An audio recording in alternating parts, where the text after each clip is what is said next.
زرداری صاحب کے پاؤں میں درد بہانہ ہے یا حقیقت؟ عمران خان صاحب کو ضمانت کب ملے گی؟ چین کے ساتھ رہنا ہے یا امریکہ کے ساتھ؟ 6 ججوں کی چیف جسٹس سے ملاقات۔ پنجاب کے اندر دھواں کیوں ہے جبکہ پاکستان تحریک انصاف نے جلسہ منسوخ کر دیا لیکن ان کی جماعت کے لوگوں کے وارنٹ گرفتاری جاری ہوئے؟ آج کے گورکھ دھندا میں اس پر مفصل بات کریں گے۔ السلام علیکم، آپ دیکھ رہے ہیں گورکھ دھندا ابرار قریشی، آپ سے مخاطب ہوں۔ آصف علی زرداری صاحب دبئی پہنچے تھے اور جہاز سے اترتے ہوئے پاؤں میں موچ آئی تھی ایئرپورٹ کے اوپر۔ موچ آنے سے ان کے کچھ ٹیسٹ ہوئے ہوں گے، اس کی میڈیکل رپورٹ ہوئی ہوگی اور یہ کہا گیا کہ آپ وہ سفر نہیں کر سکتے۔ یقیناً انہیں چین جانا تھا یا پاکستان کے کسی وفد کو بھیجنا تھا۔ تو دوسری جانب شہباز شریف صاحب سعودی عربیہ میں تھے، زرداری صاحب دبئی میں تھے، نواز شریف صاحب امریکہ میں تھے۔ پاکستان کی وزارت خارجہ کے حالات چونکہ چین کے ساتھ اچھے نہیں ہیں، دوسری جانب امریکہ کے ساتھ جو ہیں وہ تعلقات بہتر بنانے کی کوشش کی جا رہی ہے۔ افغانستان کے ساتھ ہمارے تعلقات اچھے ہونے کے بجائے دشمنی کے اوپر چلے گئے۔ اب چین کا انتخاب کرنا ہے یا گوادر کو اور باقی چیزوں کو وجہ بنا کے یا امریکہ کا؟ ان دونوں میں سے کسی ایک کا انتخاب کرنا ہوگا، اور سیانے لوگ یہ کہتے ہیں کہ آصف علی زرداری صاحب کے پاؤں میں موچ نہیں آئی، یہ سارے ہیلے ہیں، بہانے ہیں اور باقی چیزیں ہیں۔ پھر یہ بھی بتایا گیا کہ جو پاکستان کے اندر اس وقت بشرا بیگم کو ضمانت ملی، عمران خان صاحب کی جو بہنیں ہیں انہیں رہا کیا گیا، اس کی وجہ کہ جو یورپین کمیشن کیا ہوا ہے پاکستان کے اندر، جو ہیومن رائٹس کو سختی سے دیکھتا ہے، جس کے بعد پاکستان کے اوپر کچھ کنڈیشنز لگتی ہیں، حالات ہیومن رائٹس کے اچھے ہوں تو انہیں فنڈز ملتے ہیں، باقی چیزوں کو سامنے رکھنے کی خاطر یہ سارا عمل کیا گیا۔ جبکہ یہ بھی کہا جا رہا ہے کہ امریکہ میں انتخابات ہوں گے تو عمران خان صاحب کی جو ضمانت ہے وہ اس لیے رہائی ہو جائے گی چونکہ امریکہ کے حالات جو ہیں وہ بدلنے جا رہے ہیں اور اس چیز کو لنک کیا جا رہا ہے، ایک تاثر دیا جا رہا ہے۔ دوسری جانب عمران خان صاحب جو ہیں وہ یہ کہہ رہے ہیں کہ میں ڈٹا ہوں، کھڑا تھا اور بکوں گا اور جھکوں گا نہیں۔ اب جو زرداری صاحب والا معاملہ ہے یہ شکوک و شبہات پیدا کرتا ہے، اور اس سلسلے میں چونکہ پاکستان اور چین کے تعلقات اچھے نہیں ہیں تو دیکھنا یہ ہوگا کہ زرداری صاحب کی کوئی میڈیکل رپورٹ آئے گی، اندرون خانہ معاملات کیا ہیں، خارجہ پالیسی کے اندر کس نوعیت کا تضاد ہے، اس طرح کی خبریں کیوں پھیلائی جا رہی ہیں۔ چین ہمارا پڑوسی اور دوست ملک ہے، اور دوسری جانب امریکہ کے ساتھ ہم نے لمبے عرصے سے چیزیں کر کے دیکھ لیا اور ہمیں سمجھ بھی آ گئی کہ کون ہمارا دشمن ہے اور کون جو ہے وہ ہمارا دوست ہے۔ تو پاکستان 2 کشتیوں میں تو سوار نہیں ہو سکتا، ایک کسی کشتی میں سوار ہونا پڑے گا، اس کے لیے پاکستان کس کو ترجیح دے گا، کون طاقتور ہے، یہ دیکھنا پڑے گا۔ امریکہ بیرونی دنیا سے بیٹھ کے پاکستان میں مداخلت کرتا ہے۔ چین کی ایک پالیسی ہے کہ وہ کام سے کام رکھتے ہیں، کاروبار کو توجہ دیتے ہیں، انہیں پیسے سے روکڑے سے غرض ہے، اور وہ دوسرے ملک کے اندر کوئی جیل میں رہے، کوئی باہر رہے، کوئی پرائم منسٹر ہو، کوئی نہ ہو، انہیں ان باتوں سے کوئی سروکار نہیں ہوتا۔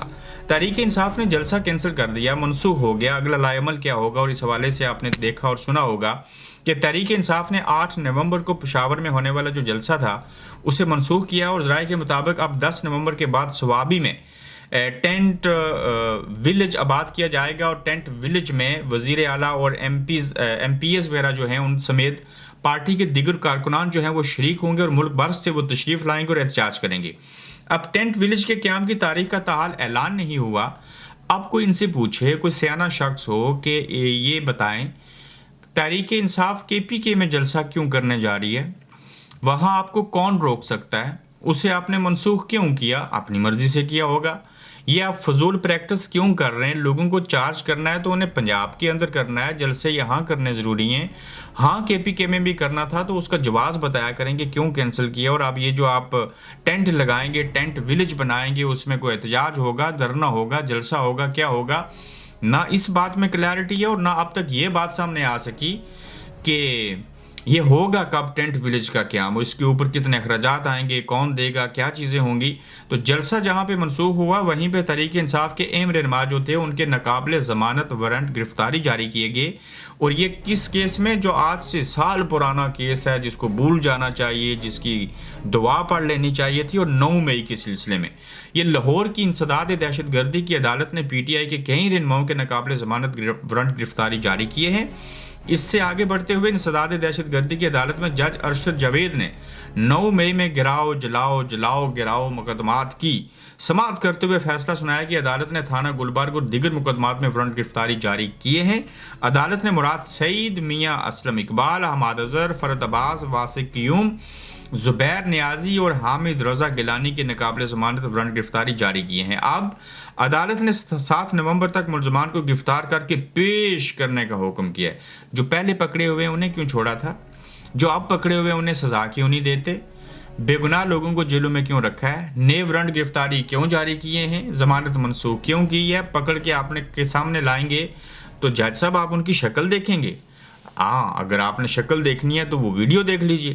ان کو بلانا ہے تو پھر مہربانی کیجیے گا ان کو سزا دیجیے گا۔ سزا دیں گے 9 مئی میں تو پھر مہربانی کیجیے گا ان کو چھوڑیے گا نہیں، پھانسی پہ لٹکائیں، سزائے موت دیں، عمر قید سنا دیں اور پھر اس کے اوپر قائم رہنا ہے۔ باقی یہ پھر سے ضمانت منسوخ ہو گئی، وارنٹ گرفتاری جاری ہو گئی، یقین جانیے سر پک گیا ہے اور ہمیں بات کر کر کے ہم تھک چکے ہیں کہ یہ آپ کیا کر رہے ہیں، چونکہ آپ کسی کو سزا بھی نہیں دے رہے، الٹا ذلیل و خوار کر رہے ہیں۔ سزا تو وہ ہوتی ہے جو منطقی انجام تک پہنچے، ایسے نہیں ہے کسی کے پلیٹلیٹس کا منہ تو وہ لنڈن آ جائے، ایسے نہیں ہے کہ 10 سال کوئی سزا کاٹے اور اس کے بعد بے گناہ ثابت ہو، یہ بھی نہیں ہے کہ صنم جاوید اور یہ سارے لوگ جیل میں رہیں اور پھر بشرا بیگم سمیت سب کو چھوڑ دیا جائے، نہیں جی ان سے کچھ برآمد نہیں ہوا۔ آپ اتنے نالائق نہیں بنے، اپنے آپ کو خراب نہیں کریں۔ پھر یہ بھی ایک بڑا اہم سوال ہے، عمران خان کو ضمانت کب ملے گی؟ جج نے تاریخ دے دی۔ اب تاریخ کس کیس میں ہے؟ پہلے کیس ہوتا تھا 1 توشہ خانہ، اب آیا ہے توشہ خانہ 2۔ اس ملک کے اندر توشہ خانہ 3 بھی آ جاتا ہے۔ آپ دیکھیں نا، انڈین فلم ہوتی تھی ایڈیٹ 1، ایڈیٹ 2، پھر ایڈیٹ 3 آئے گی، وہ پوری سیریس بناتے تھے انڈین ڈائریکٹر، اسی طرح ڈرامے کی ایپیسوڈ ہوتے تھے۔ تو پاکستان کے اندر ہم پہلی بار دیکھ رہے ہیں توشہ خانہ 1، توشہ خانہ 2 کا کیس آیا، اور اس سلسلے میں بانی پی ٹی آئی کی توشہ خانہ کیس 2 میں جو ہے وہ ضمانت کی درخواست پر سماعت کا تحریری حکم نامہ اسلام آباد ہائی کورٹ کے جج جسٹس میاں گل حسن اورنگزیب نے جاری کیا ہے۔ اسلام آباد ہائی کورٹ نے بانی پی ٹی آئی کی درخواست سے ضمانت کی سماعت 4 نومبر کو مقرر کرنے کی ہدایت کی ہے، اور اب کیا سماعت ہو سکے گی؟ یہ ہدایت کے اوپر عمل ہوگا، یہ جسٹس میاں گل حسن رہے، سماعت ہوئی، چیزیں آگے بڑھی تو اس کی روشنی میں کیا ہوگا میں آپ کو قبل از وقت بتا دیتا ہوں، توشہ خانہ 2 بھی فارغ ہو جائے گا، اس میں بھی ضمانت ہو جائے گی۔ پھر بھی یہ رکھ سکتے ہیں عمران خان کو اپنے پاس، اس کی وجہ وہ طاقتور ہیں، ان کے پاس بندوقیں ہیں، ان کے پاس اسلحہ ہے، وہ وردی پہنے ہوئے ہیں، وہ ضمانت ہونے کے بعد بھی لوگوں کو رکھ سکتے ہیں، بغیر ایف آئی آر کی گرفتار کر سکتے ہیں، بغیر کسی وارنٹ کے لوگوں کے گھروں میں جوتوں سمیت مسجد میں بھی گھس سکتے ہیں۔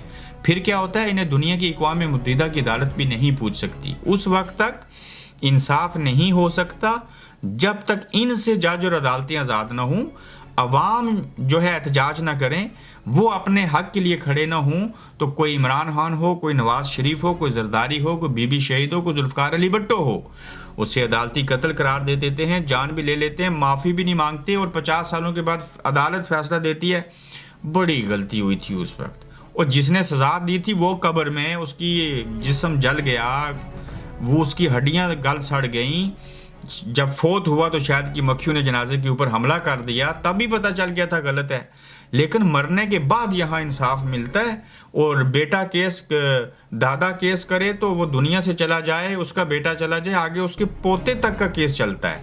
تو اس ملک کے اندر آپ دیکھ لیتے ہیں 4 تاریخ کو بھی کیا ہوتا ہے، ہم کو مایوسی نہیں پھیلا رہے، جو حقیقت ہے اس کو سامنے رکھتے ہوئے بیان کرنے کی کوشش کر رہے ہیں کہ ہم کس انوائرمنٹ میں رہتے ہیں، ہم کس تھرڈ ورلڈ ملک سے تعلق رکھتے ہیں، ہمارے حالات کیا ہیں وہاں کی، اور ساری چیزیں۔ لیکن عدلیہ مجھے لگ رہا ہے کہ کسی حد تک ان کے اوپر سے پریشر ہٹا ہے، یہ تھوڑے سے آزاد نظر آتے ہیں۔